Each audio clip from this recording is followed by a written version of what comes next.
Welcome to join us in this edition of the 6 p.m. newscast on Equinox Television. Tonight, we talk about some political parties here in the economic capital, Douala, that have accused the Supreme Court for violating the Electoral Code.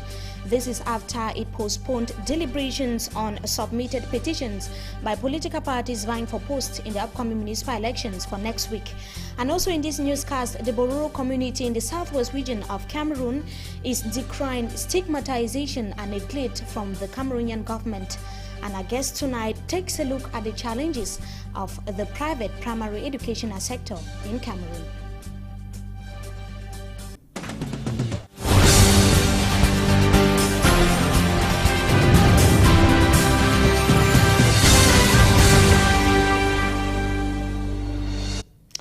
The Supreme Court, sitting in for the Constitutional Council, began examining petitions filed by some disgruntled political parties whose list of nominated candidates were rejected for the upcoming legislative elections billed for the 30th of September. That was today. During the first phase of the exercise, over 40 petitions had been examined so far, and only 2 retained for deliberations. Those were the files of the ADD, political party of Gaga Aman, and that of the Social Democratic Front of Nijon Frundi. The SDF petition in Kumba that was retained by the Supreme Court is demanding the total cancellation of the ANDP list in the area. The second phase of the session is expected to resume anytime soon. Meantime, political observers have said that it is inadmissible that legal minds are violating the law. This is after officials of the administrative bench of the Supreme Court yesterday announced that deliberations on the submitted petitions by political parties vying for posts in the upcoming municipal elections would only begin next week.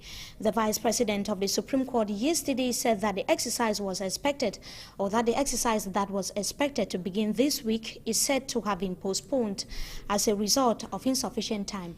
Roland Akong spoke to some political observers in Yaoundé Central region of the country and compiled the following report. Officials of the Supreme Court have said 5 days insufficient to peruse the heap of petitions submitted by political parties.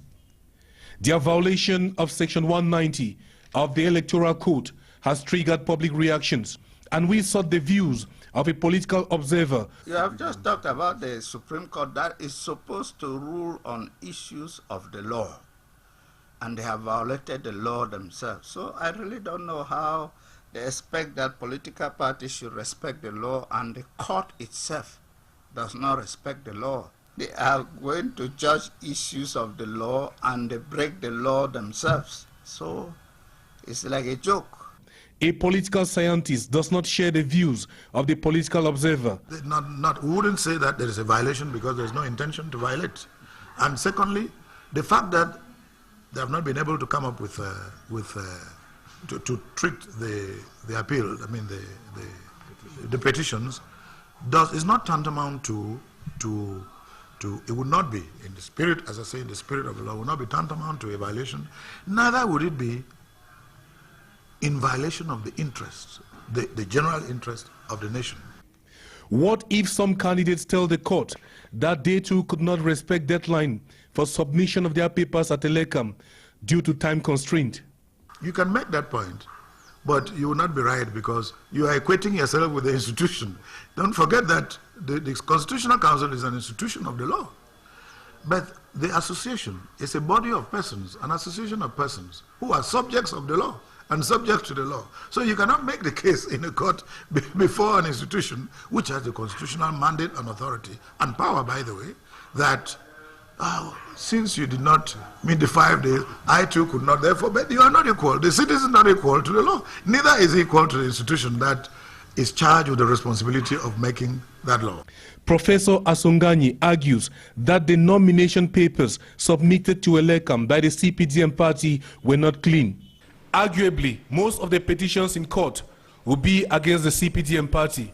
So nobody, as we are at today, can vouch that the CPDM put in a clean list in 360 parliamentary municipal constituencies and 180 parliamentary constituencies, except in Tiko where it was caught red-handed.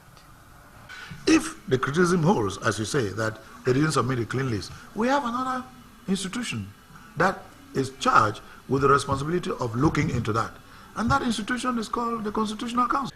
Is Elekam a sister to the CPDM party? I had the decision for rejection of lists where it was well signed, but I had no decision on the lists that were confirmed.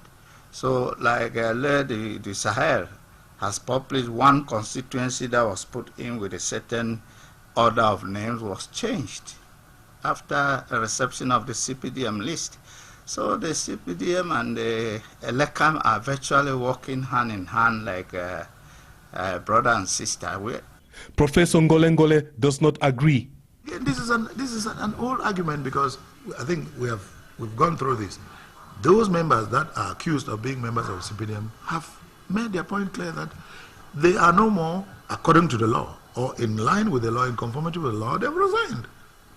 This beginning with the president of the commission himself and other members. So as far as we're concerned, we cannot prejudge them. We cannot, because we cannot show prejudice or bias.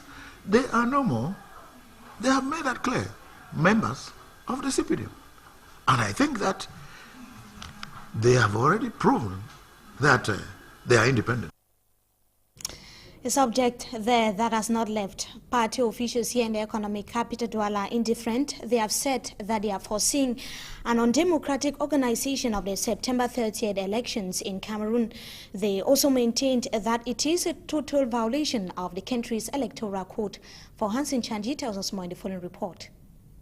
After the announcement by the administrative bench of the Supreme Court that deliberations on petitions filed in by candidates and political parties vying for municipal positions in the upcoming September 30 elections will only begin next Monday, some political actors received the news with mixed feelings and say it is a mechanism by the Supreme Court to pave the way for the CPDM party to reorganize itself after unprecedented petitions against them have been filed. We are very disappointed because this election will not be very democratic.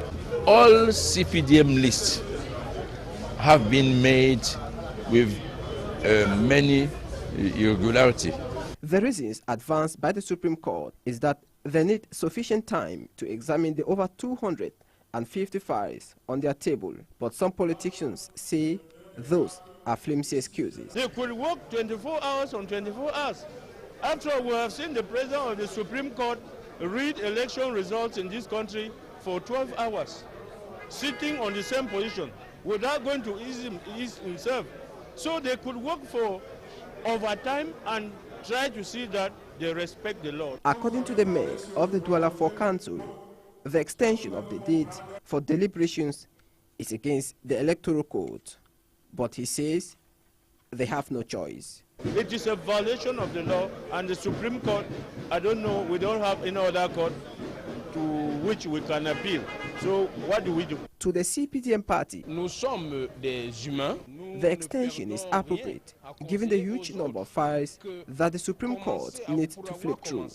Political observers say if the Supreme Court, the highest court of the country, sitting in lieu of the Constitutional Council, could violate the law, they have nowhere to run to but to sit and watch lawlessness reign. Still in politics, the Elections Management Body Elekam has also been accused for failing to respect the country's electoral code. The mayor for the Douala 4, John Kumasi, in the following interview with our reporter for Hansen Chanji, tells us that the delay by Elections Cameroon to publish the electoral list at least 60 days before the day of the elections is also a total violation of the country's electoral code. Let's listen to what he had to say. Elekam's excuses himself says they ask for excuse that they have not been able to publish the list. That is still a violation of the electoral code. They were supposed to publish the provisional list so that electors should see their names if they are well spelled, so that if they are wrongly spelled, there should be corrections.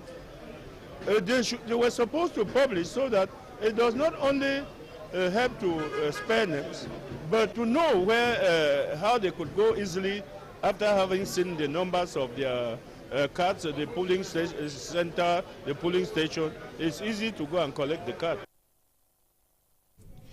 Meantime, the mayor did not remain indifferent on the issue of voting with national identity cards that was earlier announced by members of elections or the board members of Elections Cameroon. He decried the idea and said that it should be totally denounced. Let's listen to him once again.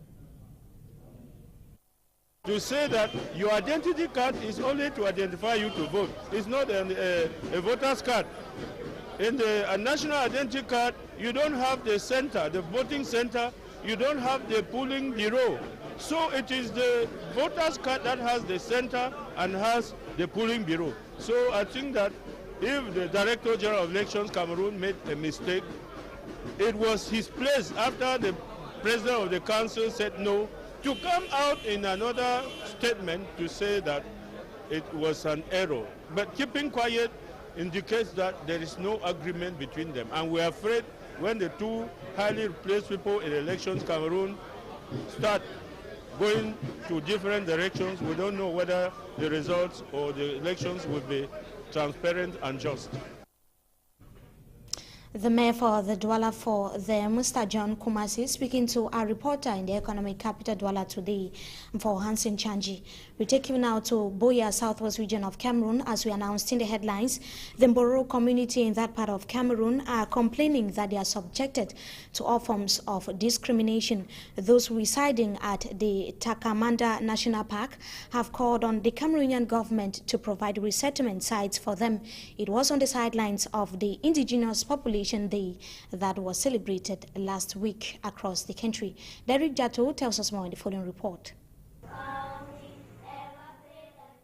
Observing the 6th edition of the International Day of Indigenous and Tribal People in Buea under the theme National Unity and Integration of Vulnerable Indigenous People for an Emerging Cameroon by 2035, the Southwest Regional President of the Mbororo Social and Cultural Development Association, Mboskuda, Mr. Musa Abubakar, outlined the stigma the Mbororo community face in the region.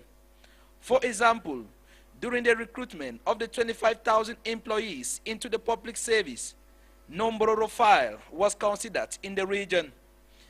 The Takamanda National Park in Akwaya, which is threatening the eviction of all Mbororo community in that subdivision to nowhere, is a must-to-be-solved-now problem.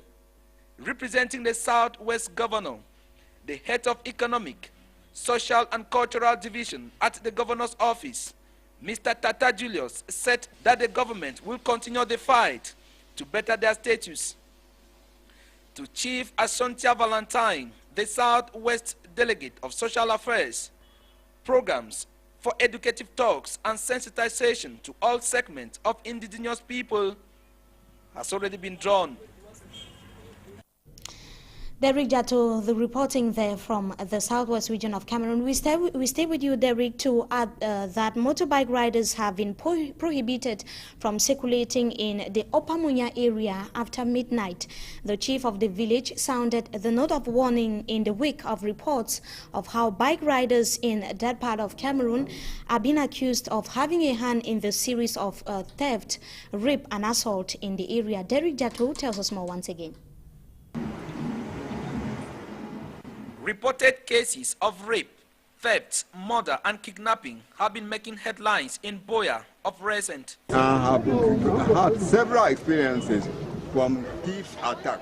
In a developmental meeting to discuss sanitation, health, and security, convened by Chief Dr. Molenge David in his Opamunya village, Chief Molenge told his subjects on the need for security, especially at this time when the region prepares to welcome President Paul Biya for the 50th anniversary of Cameroon reunification in Buea. This meeting was very necessary to be called so that the population should be aware and to report any person whom they suspect around the town whom they don't know why he or she is there. Buea must be in perfect peace and in a very clean atmosphere. It will not be a good thing to hear that the head of state is coming here and people are fighting or quarreling left and right. In Opamunya village, for instance, Victims say most assaults are witnessed after midnight. Thieves broke into my house twice, always at 2 a.m. and broke into the house, giving me cutting wounds on my hands, and at least the attempt was to remove my complete left hand. It is on that note that Chief Dr. Molenge David signed an order prohibiting motorbikes circulation after midnight in his village and cautioning subjects to be on alert. And the vigilant team is to make sure that the chief decision is implemented. And that does it for this segment of the news. Up next, our guest she tells us about the challenges of the private primary educational sector in Cameroon.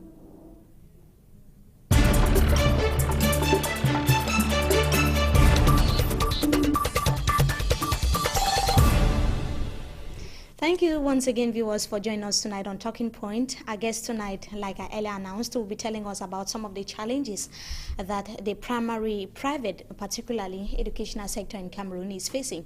Good evening to you, Mrs. Ayokeba Christiana, and thank you so much for joining us tonight on Talking Point. Good evening. It's a pleasure. Like I earlier talked about, this our reason for inviting you is as a result of a meeting that took place between private or teachers of the private educational sector in Cameroon, precisely those in the littoral region, to seek ways of addressing some of the concerns that are plaguing the private primary education in the region and the country at large. So what are some of the major resolutions that were arrived at during the meeting? The major resolution that were taken was our private secretary was so concerned. The proprietors cried about subvention that we have not had for 2 years. And he said he was making everything in his power to forward our papers to Yaoundé. And even the delegate said it is only Yaoundé that can give subvention. But some of them cried that it seems as there was discrimination because the Catholics, the Presbyterian and so on, they were giving subvention, but private education never had subventions. Whereas the Catholic and the Presbyterians are equally private schools. They are private, but those are denominational schools. Of course. And then another thing was, there are a lot of clandestine schools. Just as we said, we complain. When you employ teachers, he comes, he knows nothing, because most of them are just A-level holders, and some that fell out from the university, they never completed. You now give them training on the spot. When they stand on their feet, you don't know when they leave you. You earlier talked about many other private teachers that raised the worry of subvention. That was the general cry of all the teachers that took part in today's meeting. To you as an individual, what is your principal worry? What's your concern? My concern about the subvention. Yes. I don't very much, when it comes, I take it and I'm happy. But when it doesn't come, I make provisions. In fact, no matter what happened, my teachers can assure me. I make sure I pay them every month. But if you go to some schools, teachers complain they have not had salary for 3 months, 4 months, and so forth. So is it as a result of the absence of subventions that teachers are not being paid in private schools in Cameroon? Also, you know, as Cameroonians, we proprietors too, we are not honest. Because sometimes a proprietor has a school, he receives school fees, he takes and opens another business, feeling that that business can give him more money and she will pay the teachers. Now when it doesn't come in, there are crises. The proprietor may pay teachers about 6 months, and the rest of the 4 months, he say, wait until you come back. And if you come back, you don't come back to her school, you go to a different school. That one is over. So is there the need for subventions to all the private schools, especially as you earlier raised that some of these private schools do not pay their teachers? Yes. I think there is a need for subvention for all private schools. What's the importance, what's the significance of subventions in private schools? Subvention actually just come to help, but you, the proprietor, you should provide the greater part of the money that you pay your teachers. And when you pay them, you are behind them, they work well. When you don't pay them, then whatever they do, you cannot, you know, they say a hungry man is an angry man. With an empty stomach, you cannot be asked to work well. So these are the problems we are facing. And then we have problems too from parents. Problems from parents. Parents bring children to school 2 years, 3 years. When you say pre-nursery, they say, no, my husband says the child should start in class 1. It can work so that, and then when you tell the parent, no, I can't admit your child in class 1, he goes, they take in another school. Somewhere in the middle, the child is in class 3 or so, can't do well, they bring back to some school where they have confidence in. You see, those are the problems we face. And then teachers too are. You can be in school, your children have passed from class 4 to 5.